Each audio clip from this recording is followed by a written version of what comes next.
kadangi esu kosmetologė, pas mane apsilanko labai daug moterų, kurios nori sutvarkyti savo veido odą. Ir turėjau tokį atvejį, kur moters būtent šitame paveiksliuke matysite, kaip atrodo oda jos, tai yra konkreti parazitozė, kada yra net tam tikros skylutės, kada išeina ir įeina ir išeina kirmeliukai.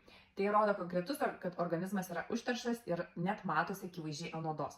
Ir mes pradėjom eiti tą visą valymo programą ir per pirmą mėnesį praėjom detoksikaciją, išsivalėm, išsiplojom organizmą, moteris pradėjo labai gerai jaustis, atsirado labai daug energijos, visiškai kita savijauta, sako, norisi tiesiog eiti dirbti daržuose, turi didžiulį sodą ir tikrai nuotaika, sako, visai kita viskas. Ir sekantis etapas yra būtent antiparazitinė programa, mes pradėjom valyti būtent tos visus parazitus iš jos organizmo, kad ne tik turėtume rezultatą, nes jeigu jau matosi ant odos, įsivaizduoji, kas darosi jos organizme. Ir kas atsitiko? 10 dieną valymo metu jai pradėjo tiesiog neišeiti į tualetą.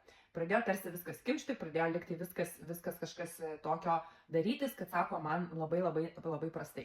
Ir padarėme tokį valymo metodą per porą dienų ir, sakysim, taip jai reikėjo pakentėti, bet jinai man kaip parašė, sako, tu neįsivaizduoji, kas darosi iš mano organizmo, mano išmatos yra net tiesiog baltos spalvos, kiek juose yra kirmelių.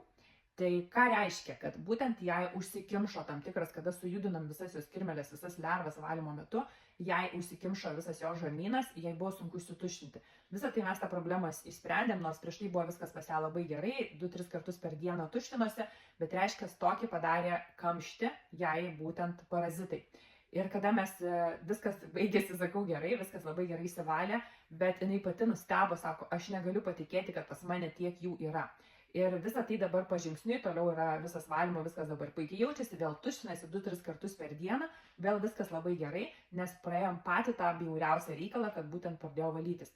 Tai žingsnis toliau sekantis yra žarnyno valymas, reiškia žarnyne būna, kad sėdi jų dar tokių didesnių kirmelių, kurių mes net negalim patikėti, kad jų gali būti, bet jų būtent yra ir valysim toliau, sekantis žingsnis, nes būtent žmogus jaučiasi visiškai kitaip, visai kita savijauta ir energija, ir virškinimas, ir viskas. Tai vat, jeigu aktualu ir turit panašių simptomų, jeigu net ir nebūtinai, kad matosi ant jūsų odos, bet jaučiat, kad yra pilvo pūtimas pastovus, blogas tuštinimas, jeigu negalite situštinti kiekvieną dieną, to labiau, nors turėtume tuštintis 2-3 kartus per dieną būtinai, jeigu mažai įsisiojate, jeigu štinsta rankos kojos, jeigu pastoviai virškinimo sistema sutrikus, jeigu bet ką suvalgot, kyla refliuksai visokie, ėda remuo, stemplė graužia, skrandis stoja, kiekvieną maistą reaguoja, ar riebus, ar ten rūgštus, ar saldus, tai būtinai man parašykite, šitą problemą tikrai mes išspręsim, jeigu norite gerai jaustis. Tai va, tai yra labai svarbu, nes savijauta yra ne tik šiandieną, bet žingsnis į rytojų, nes jausitės ne tik šiandien geriau, bet ir rytoj, ir po mėnesio, ir po metų, ir po daugiau. Tai jeigu nori šiek tiek investuoti savo savijautą ir jaustis gerai ir gyventi ateityje be vaisto, tai būtinai man parašyk, nes tikrai labai svarbu, kaip mes jaučiamės, mūsų nuotaika visai nuo to priklauso kitaip, mes kitaip bendraujame, mes kitaip veikiam, mūsų gyvenimo kokybė pasikeičia. Rašyk man, laukiu tavo žinutės.